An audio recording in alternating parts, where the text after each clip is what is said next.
A gente agora vai realmente para o tema, né? Interessante. Aquele velho preconceito, né? O do padre ortodoxo, né? Muita gente acha até que é evangélico, né? Aquele preconceito, né? Eu queria que o senhor falasse, né? Sobre a Igreja Ortodoxa, de quem eu sou admirador, né? E atualizasse, né, o pessoal que não nos acompanhou, né, porque lá na rádio, padre, a gente já conversou muito sobre isso, né? Isso. Mas nunca é demais, né? Atualizar, conversar mais uma vez, né, sobre isso. Muito bem. Eu falo sobre a Igreja Ortodoxa, a criação dela, como é que ela é, tá bom? Isso, tá bom. Em primeiro lugar, vocês que estão nos assistindo, vamos explicar uma coisa bem didática, né? O mais didático possível. A ortodoxia, a Igreja Ortodoxa, ela é dividida em dois grandes grupos, não é? Vamos lá, né? A Igreja Ortodoxa, ela se divide em dois grandes grupos. O grupo das antigas igrejas orientais ortodoxas, que aceitam apenas os 3 primeiros concílios da cristandade. Niceia, Constantinopla e Éfeso. É um termo, assim, tanto teológico, mas a gente tem que falar, não é? Então, a ortodoxia se divide em dois grandes grupos. As antigas igrejas ortodoxas orientais, da que eu faço parte, e as igrejas ortodoxas bizantinas. Essas reconhecem os 7 primeiros concílios ecumênicos. Tá bom? É isso? Então está bem explicado. Então, o nome Igreja Ortodoxa não é nem um nome. Na verdade, ortodoxo é uma palavra, 2 palavras gregas, que quer dizer orto, quer dizer correto, e doxo quer dizer fé. Então, igrejas de fé originais que veio. Por que não é um nome? Olha que interessante, professor. Por que não é um nome? Não é católica ortodoxa? Não pode nem pensar nisso. Por que não é Assembleia de Deus ortodoxa? Por que não é Igreja Batista ortodoxa? Se você, caro telespectador, pegar a sua Bíblia agora e ver de Mateus até Apocalipse, você vai ver que Jesus Cristo não deu nome à sua igreja. Não deu. Os 12 apóstolos escreveram as cartas, né? São Paulo escreveu as cartas paulinas, São Tiago escreveu cartas, São João escreveu cartas.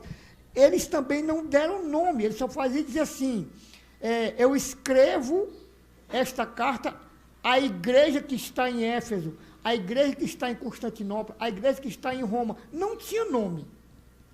Então, Igreja Ortodoxa não é um nome, é apenas uma identificação para mencionar aquelas igrejas que mantêm a doutrina, que mantêm os rituais, que mantêm os sacramentos da forma como eram praticados do século I até os dias atuais. Tá certo? Agora, por que Igreja Católica? Eu não queria falar muito nesse assunto, mas por que a Igreja Católica? Para você ver, quando se usou pela primeira vez o nome católica, foi lá em Antioquia.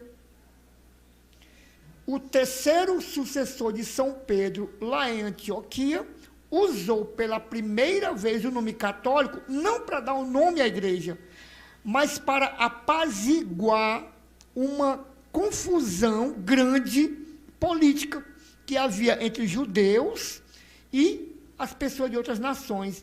Ele disse assim, gente, a igreja de Jesus, ela é para todos.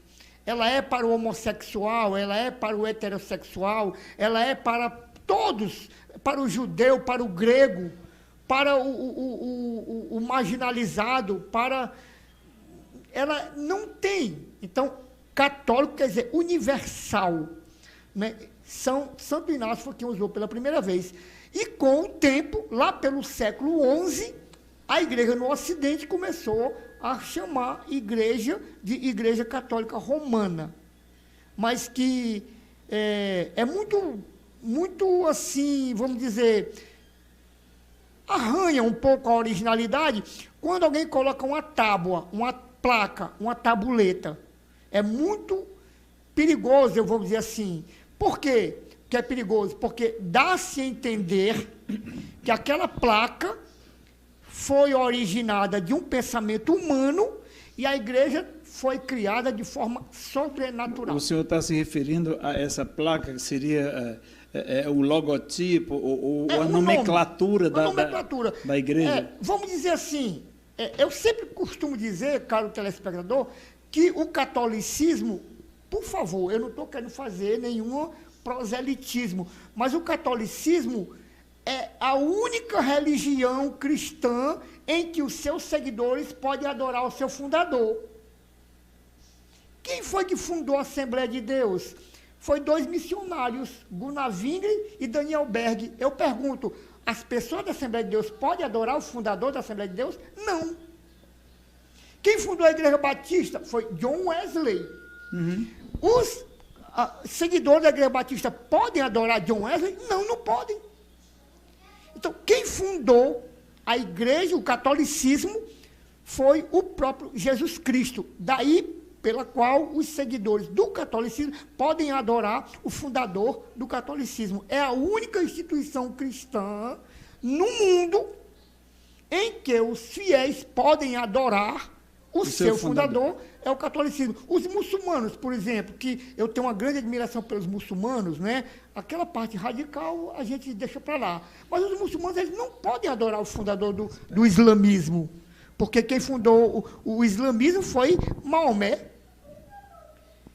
E, assim, quando o homem coloca lá uma placa, tá vendo como é perigoso? Porque quando eu boto lá igreja, vamos dizer assim, igreja Assembleia de Deus, fundador Gunnar Wingre e Daniel Berg, fica uma coisa bem complicada, porque a igreja não foi fundada por homem nenhum. Foi fundada por Jesus Cristo. Seja ela qual for, a placa denota isso, e aí fica um pouco muito perigoso. Por sinal, professores, aí, aqui em Santana do Acaraú, eu tenho assim um carinho tão grande pelas pessoas que eles me conhecem como padre ortodoxo. Eles sabem que eu sou da Igreja Ortodoxa e têm esse respeito, conhecem, vão lá pesquisar. Já celebrei missas solenes aqui, mas as pessoas foram pesquisar para saber se esse padre é realmente da Igreja Ortodoxa, foi pesquisar se essa Igreja Ortodoxa realmente existe, e eu fico assim, vamos dizer, muito maravilhado com isso, porque se eu estou aqui falando, eu posso falar o que eu quiser, mas você que está me ouvindo, você pode muito bem ir lá pesquisar e comprovar a veracidade dos fatos. Quando eu digo que é a instituição cristã mais antiga do mundo, não é?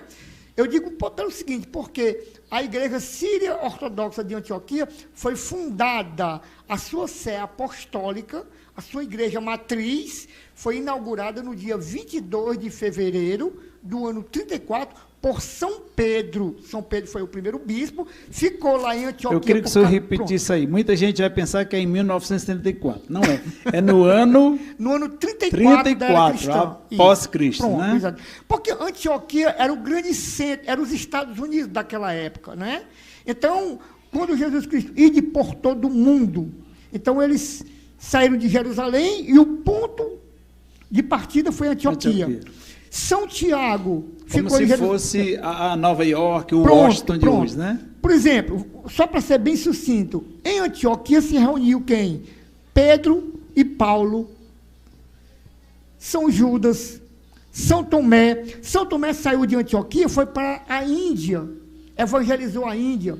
São Marcos saiu de Antioquia, foi evangelizar o Egito, tudo igrejas ortodoxas, que existe até hoje, desde aquela época, nunca parou, de forma nenhuma. A comunidade de Roma, quando São Pedro chegou lá, já estava fundada. Ninguém sabe ao certo quem foi que iniciou aquela comunidade. Alguns dizem que foi Paulo, mas Pedro, com certeza, foi lá e assumiu o primeiro bispado da Igreja de Roma.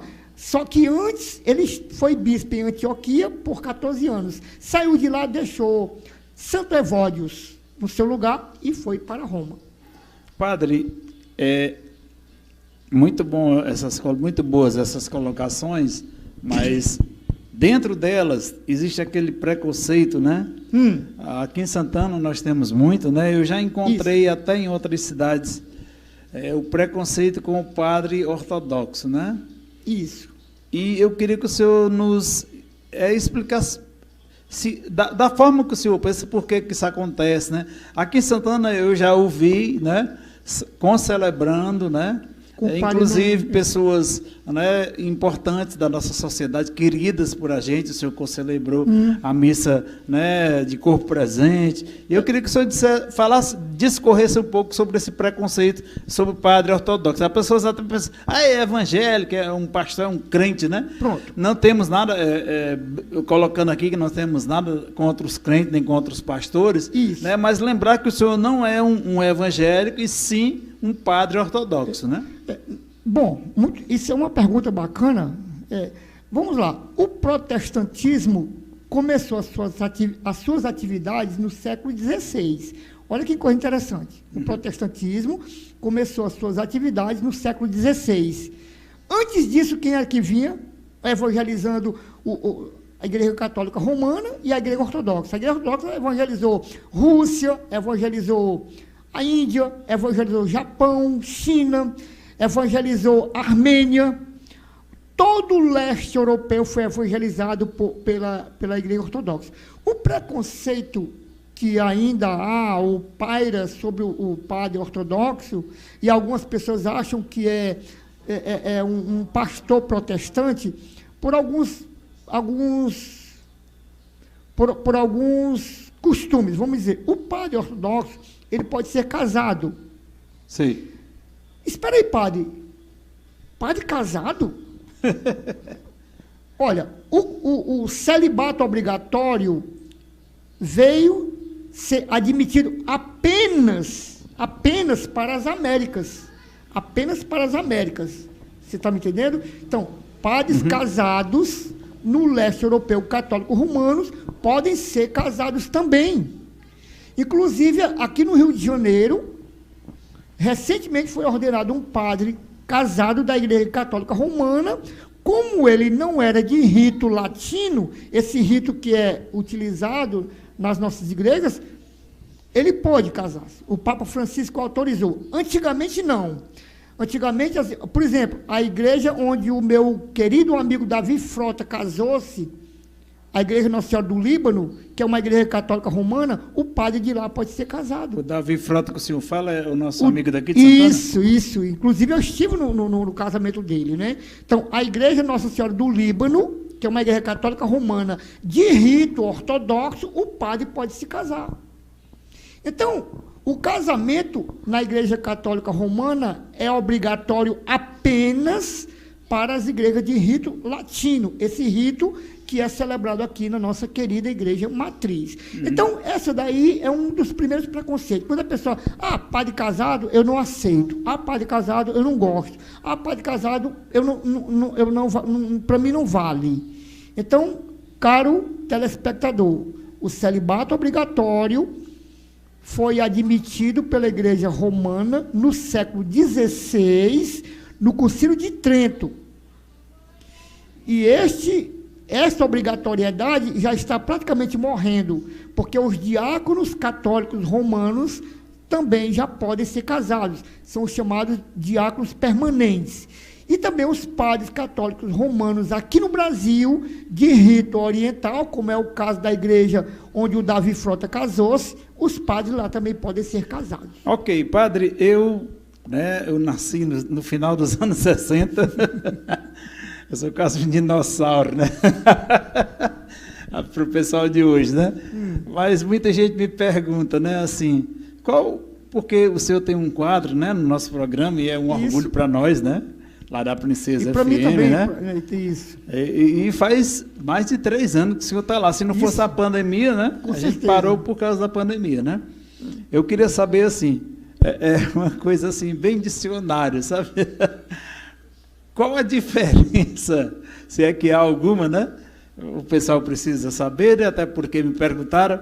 Antigamente não, até algum tempo a gente chamava o sermão, né?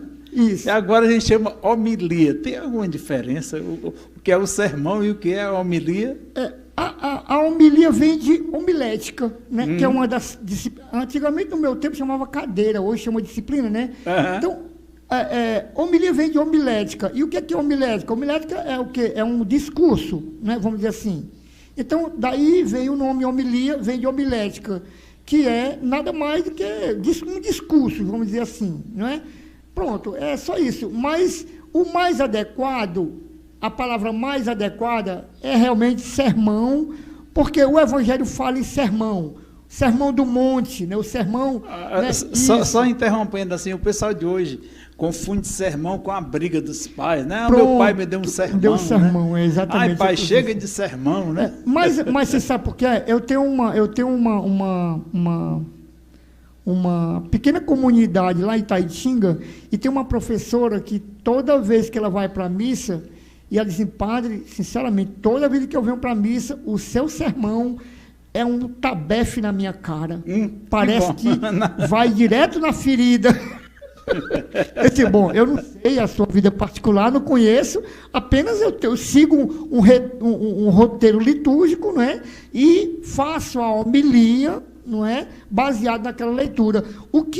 Outra coisa que é muito complicada no dia de hoje, né? Muitos padres hoje não se baseiam o seu sermão ou a sua homilia no que está escrito na Bíblia.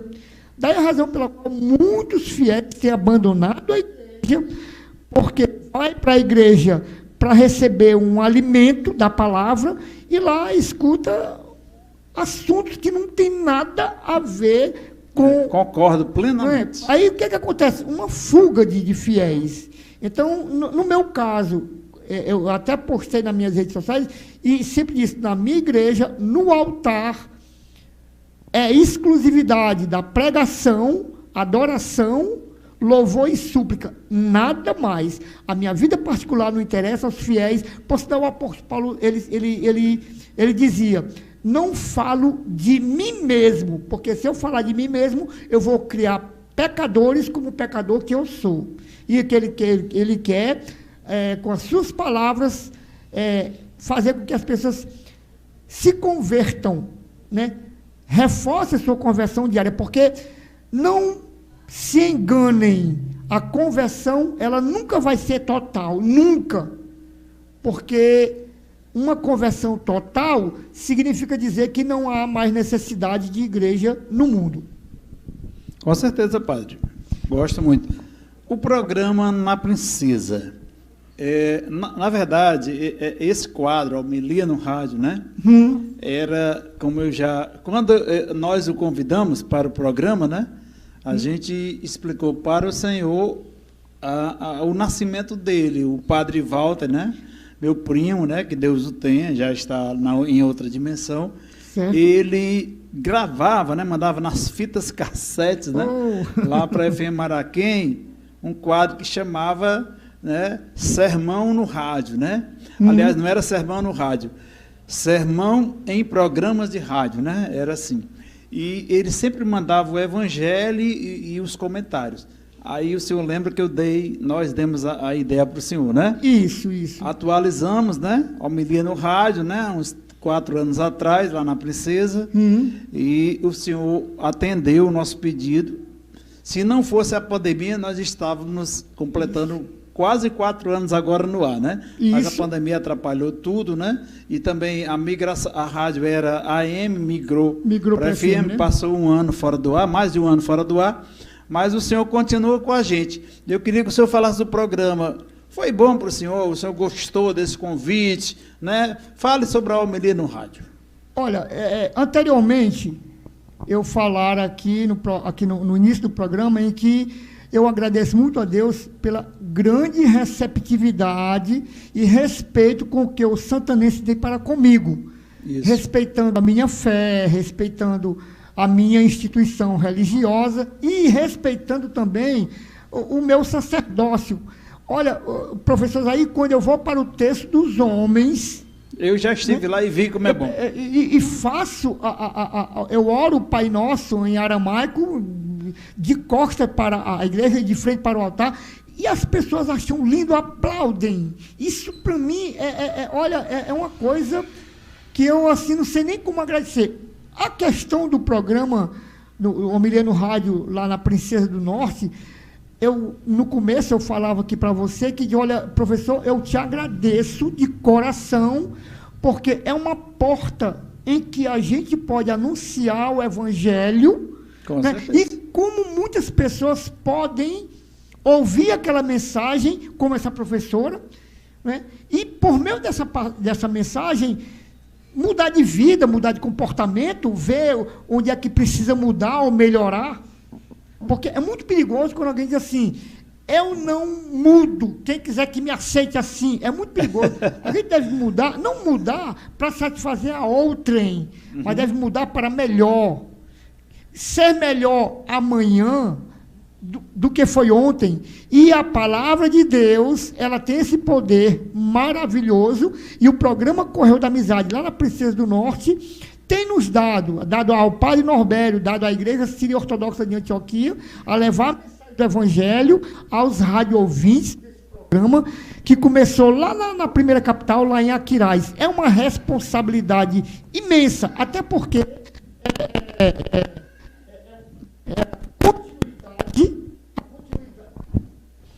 Opa, pode falar. É a continuidade de um sacerdote, o Padre Walter, muito querido aqui dentro de Santana do Acaraú. E olha a responsabilidade. Então, o que eu tenho a dizer é isso, eu fico assim, gratificado mesmo, não é? E você vê, professor, que eu trabalho, eu pego aquela homilia e sei como são os seus ouvintes, conheço muito bem o tipo de pessoa, e o padre, ele tem que ter essa sensibilidade de falar um sermão de acordo com os seus ouvintes. Por exemplo, eu tive a grande satisfação, me sinto honrado em atender a doutora Eliane na celebração das bodas de prata, e eu via aquelas pessoas, eram universitários na área de medicina, de filosofia, de história. Então, a minha preocupação foi trazer uma homilia que atendesse a esse público, porque, se não for dessa forma, às vezes você não atinge o seu objetivo. Ok, padre. Vida. Vamos entrar naquele... Vamos lá. Naquele setor que muita gente acha estranho. O senhor não acha, porque eu já o entrevistei lá na rádio, né? Tá bom. O pessoal quer saber... Eu uma vez assisti uma entrevista do padre Fábio de Mello, né? Perguntaram coisas da vida íntima dele que eu fiquei horrorizado, né? Mas, graças a Deus, ele se saiu muito bem. E o senhor também lá da Princesa, né? Como aqui... tem meu público lá da Princesa também, né? Mas tem muito público novo, né? Tem aqui a Luísa, né? Ela diz assim, o padre tem desejos sexuais? Olha, como é o nome dela? Luísa, ali do Mumbaba, ex-aluna. Luísa, eu vou te responder com um comportamento de São Francisco de Assis. Né? São Francisco de Assis, ele foi considerado o santo do milênio. Né? Então, e foi aquele santo onde ele recebeu as chagas do Cristo devido ao seu despojamento carnal. Né? Então, eu vou te responder com a vida de São Francisco. São Francisco, ele chegou a pegar a neve e colocar nos seus órgãos sexuais para aplacar o desejo, que vamos dizer assim, o tesão, não é? Pronto, então São Francisco... Aprendi, viu, pai? Então, São Francisco ele não admitia de jeito nenhum, mas é uma coisa natural, orgânica, não é? O desejo sexual é como você tomar café, como você tomar água, né? fazer cocô, fazer xixi, o desejo sexual. Agora, como você controla isso é que é a história, né? São Francisco, ele colocava gelo quando ele sentia, ele colocava neve e gelo na sua parte para não... Outra coisa, o padre, ele é um ser humano como outro qualquer. Claro que mais do que é evidente que ele também é condicionado a uma vida, não é? E muitas coisas que um homem no dia a dia vê, escuta, estimula-se, o padre não é estimulado, daí ele tem essa parte um pouco mais Mas o senhor amenizada. apenas se inspirou em São Francisco, não botou gelo não, né? Não. essa parte aí, devido uma vida muito ativa dentro da própria igreja que eu tive, eu sempre gostei muito de brincar, de dançar, de ir à festa, né? Isso é diferente, é bem complicado. Mas, assim, a questão do libido sexual, eu fui bem ameno, dado essa...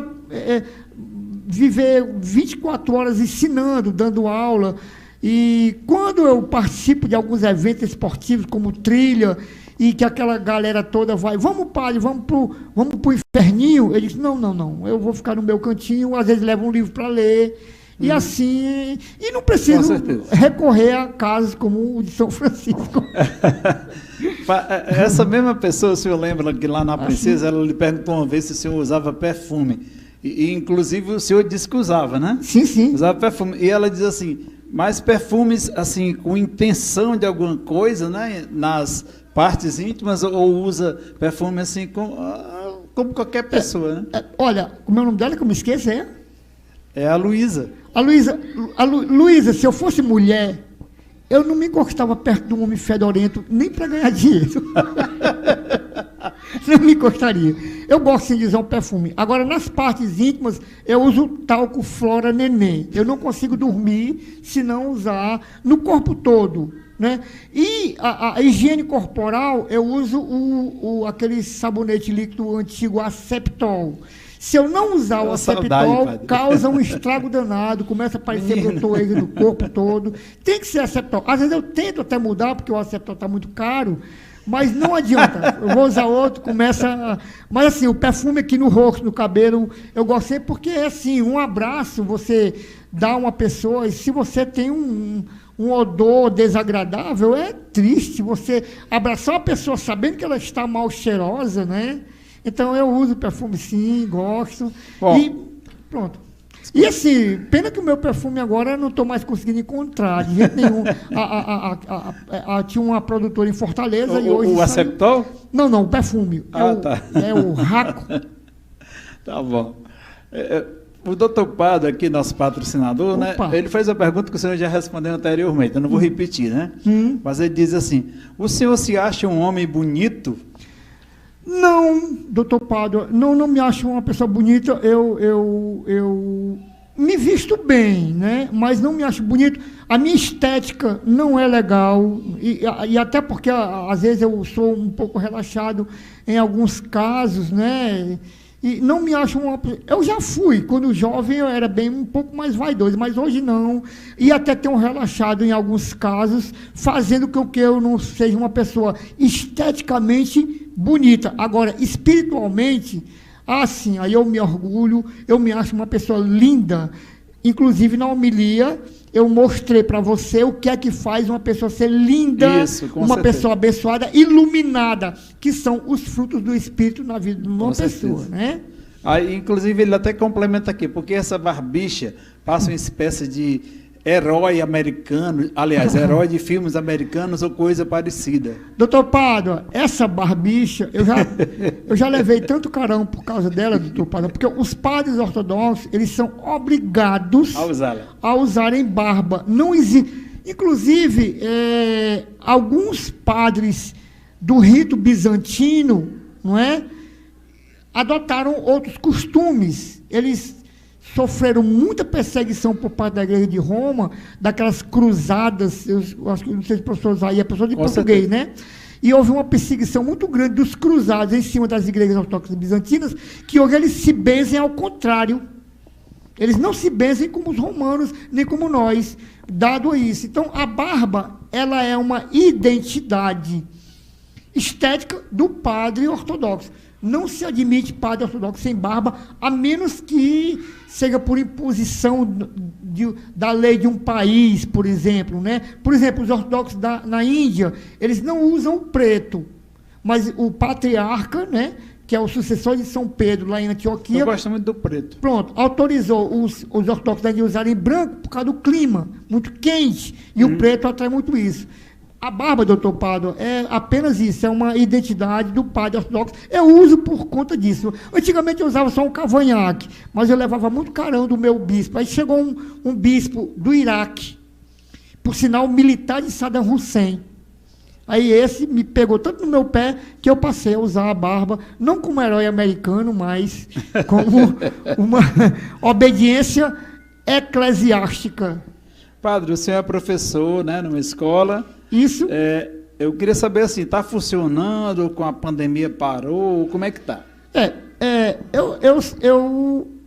Eu sou diretor de uma escola, de um projeto social, veio a pandemia, a gente fechou e não deu mais continuidade, porque era uma escola filantrópica, e não tínhamos como a gente dar assistência remota. Mas eu sou professor da escola pública, não é? E a gente está dando aula de forma remota e não se enganem, os professores estão trabalhando muito mais do que o presencial. Aulas presenciais. Na minha área, eu sou professor e posso afirmar. Na minha área de educação física, por exemplo, nossa, eu tenho que montar um estúdio para produzir os vídeos das minhas aulas. Né? E depois disso, você fica aí até meia-noite, até o dia do outro, para poder corrigir as atividades e receber, porque são muitas crianças, você se prende, você fica preso ali, você não tem liberdade para sair nem nada, então a sua vida está muito mais presa, professor, do que com as aulas presenciais. Porém, a necessidade do ensino remoto se faz necessário por conta dessa pandemia, que esse vírus não escolhe. Eu aqui quero lamentar de forma...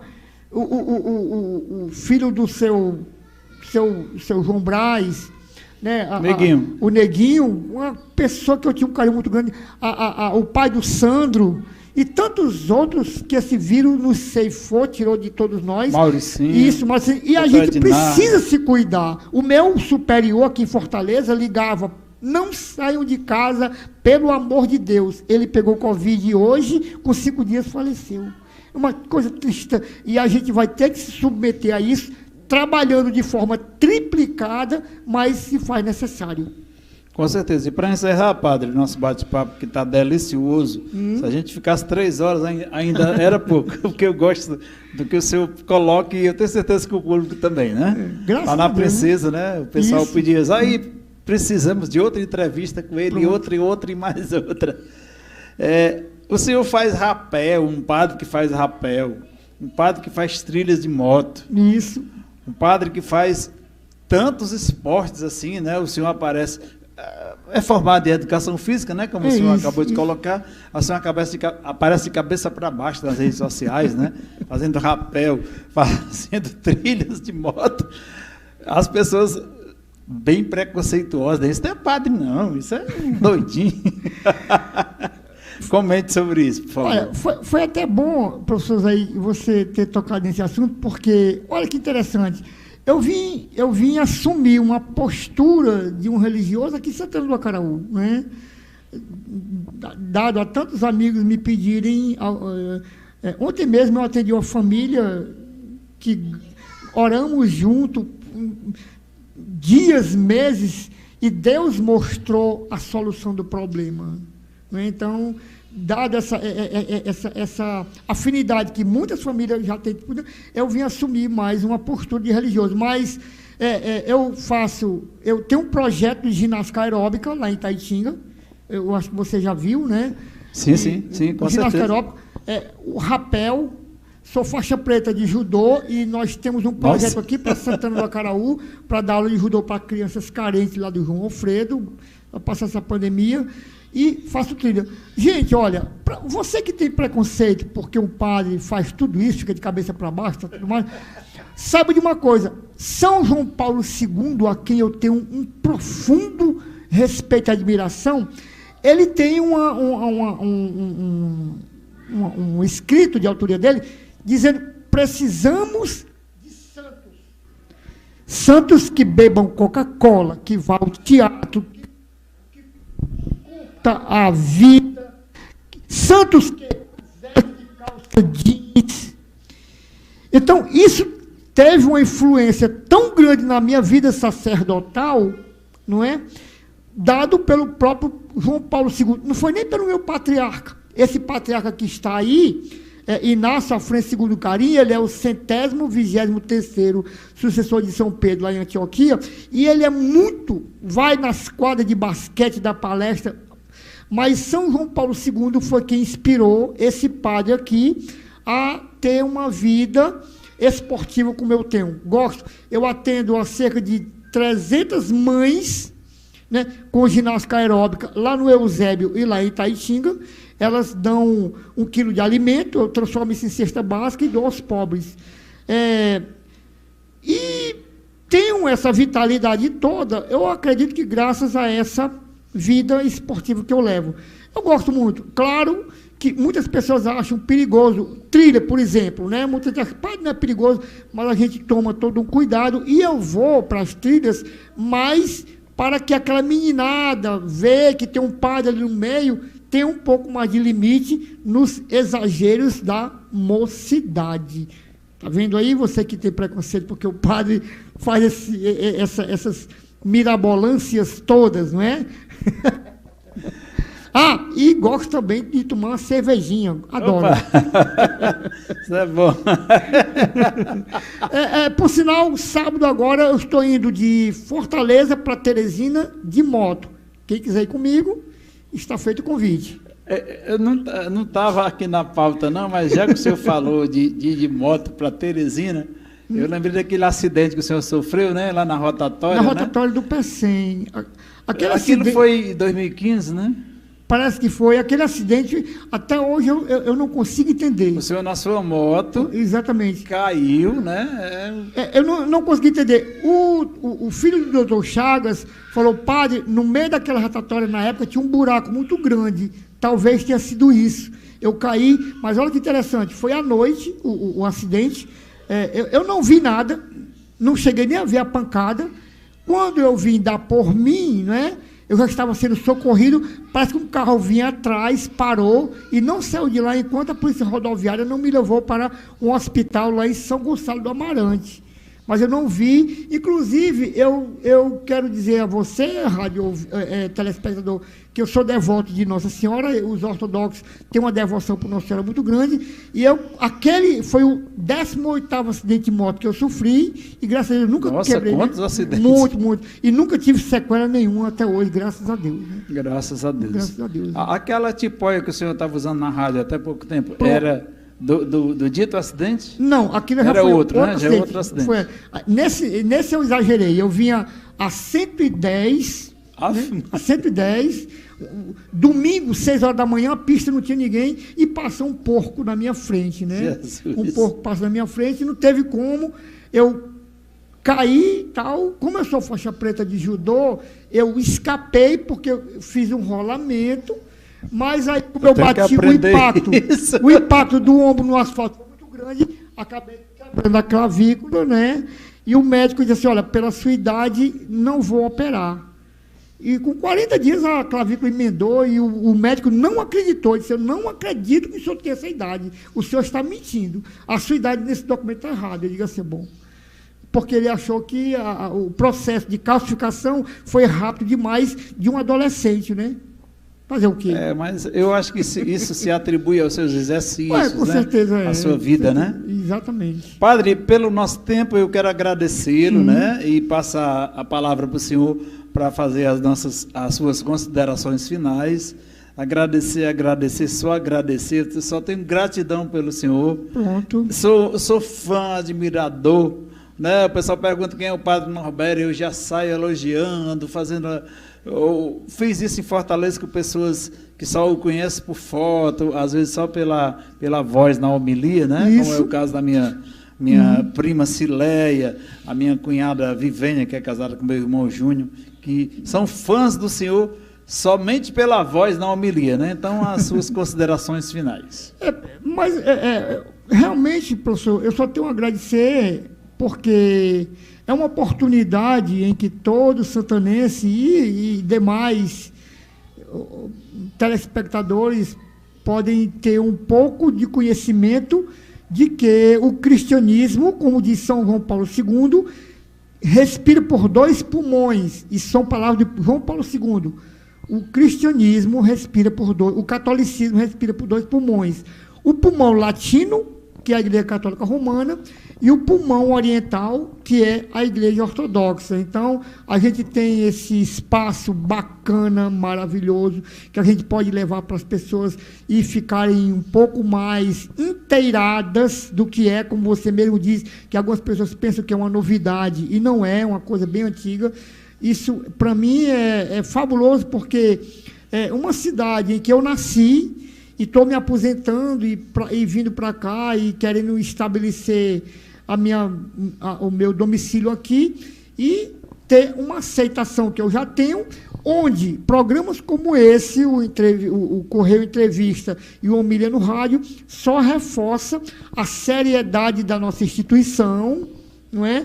A veracidade dos nossos sacramentos, não é? E o apoio que a população tem quando nos convida para fazer uma bênção de inauguração, uma missa de ação de graças. Agora mesmo, o Claudemir, o meu grande amigo Claudemir, disse: padre, o senhor pode rezar uma missa para mim lá em Mutambeira? Assim, com toda certeza, não tem nenhum problema. Tudo isso, professor, graças a esses espaços que vocês nos dão, para que assim a gente possa explicar de forma bem clara o que é catolicismo ortodoxo. Ok, padre. E eu quero só, aos nossos ouvintes aí da Princesa FM, né? Assim como eu trabalho com o DJ Maírton, né? E também com o DJ Samuca. Assim como o DJ Samuca fez com a entrevista da Patrícia, né? Ele retirou só o áudio, né? Da nossa entrevista com a Patrícia aqui. Os melhores momentos, né? Teve coisas que ele não conseguiu, aliás, ele não publicou porque houve aquela mudança, né, do decreto, né, que mudou o ritual lá da igreja por causa da pandemia, né?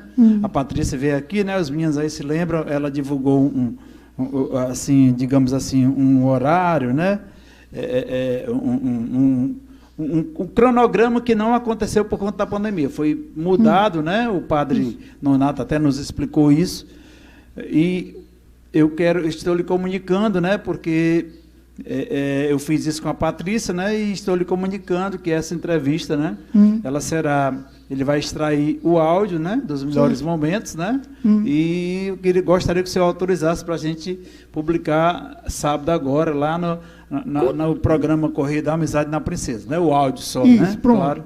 Dos melhores momentos da entrevista, isso, né? Tá bom? Pois não. Inclusive, professor, eu quero lhe pedir, só para uma explicaçãozinha, que eu considero muito importante isso. Com certeza. E o telespectador talvez queira saber. Alguém pode perguntar assim: o batizado na Igreja Ortodoxa vale? Um casamento na Igreja Ortodoxa vale? Eu quero dizer para você, caro telespectador, que os sacramentos da Igreja Ortodoxa são válidos na Igreja Católica Romana, da mesma forma como os sacramentos da Igreja Católica Romana são válidos na Igreja Ortodoxa. Por quê? Porque os patriarcas da Igreja Ortodoxa têm uma comunhão parcial com a Igreja Católica Romana e acordos assinados. Por exemplo, se numa cidade, e isso aconteceu aqui em Santana, numa cidade tem um padre ortodoxo e não tem uma igreja ortodoxa, a Igreja Romana, pelo Código do Direito Canônico da Igreja Católica Romana, pode ceder um templo católico romano para que um padre possa celebrar a missa. E assim vice-versa. Por exemplo, se tiver vem para cá uma família ortodoxa, não tem igreja ortodoxa, então eu posso muito bem fazer o batismo de uma criança dessa lá na Igreja Católica Romana, porque há acordos entre o Papa de Roma com os patriarcas da Igreja Ortodoxa. Então, são válidos sim, porque são igrejas que vêm desde a época dos apóstolos até os dias de hoje, com uma sucessão ininterrupta, desde os apóstolos até os bispos atuais. Ok, padre. E lembrando, né, que essa entrevista vai estar no ar, né, os melhores momentos, né, só o áudio, lá na Princesa FM, neste sábado, sim, né? E o senhor vai estar com a gente no Homilia no Rádio, sábado, né? Sábado. Toda semana o senhor envia, né, o seu programa e a gente publica lá dentro do Correio da Amizade. O tempo é o tempo de Pentecostes, né? Nós usamos o calendário juliano, a Igreja Romana usa o calendário gregoriano, por isso que há uma diferença tanto de jaculatórias como de tempos litúrgicos. Ok, padre. Muito grato, eu lhe agradeço muito. O senhor enriqueceu a nossa noite, né? Coisa boa. Tem muita gente aqui, já olhei aqui, o pessoal, todo mundo comentando, né? Muito bom. A gente fica muito, muito, muito feliz. E brevemente, né? O pessoal diz, Zay, tem entrevistados, né, que devem voltar muito. E eu vou fazer questão. Pronto. Né? Lá no Princesa do Norte. Lá na Princesa do Norte eu quero o senhor novamente ao vivo, né? Se Deus quiser, deixa eu passar esse ruge de pandemia, né? Vou levá-lo novamente ao vivo lá para a Princesa do Norte. Estaremos lá. Tá bom? Agora morrimos agora o Monsenhor Rômulo, outro sacerdote fantástico que eu quero muito bem. O senhor lembra como era o nosso estúdio, né? Antes do atentado, né? Queimaram o nosso estúdio todo. Ressurgiu das cinzas e como ressurgiu, né? Mais bonito, né? Não restou uma parede em pé, né? E as que ficaram em pé ficaram rachadas, tiveram que ser derrubadas, né? Isso.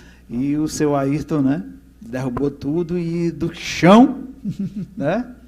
Montamos aquele novo estúdio lindo e maravilhoso. Muito grato, padre. Deus abençoe. Deus te ama. Deus nos ama, né? Nos abençoe. Deus ama. Obrigado a você. E agora pode dar uma bênção final, não é isso? Pode sim, para a nossa galera. Professor, já sabe, né? O Senhor esteja convosco, amém, e contigo também. Amém. Abençoe-vos, Deus Todo-Poderoso, Pai, Filho e Espírito Santo, único Deus verdadeiro em que cremos, agora e sempre.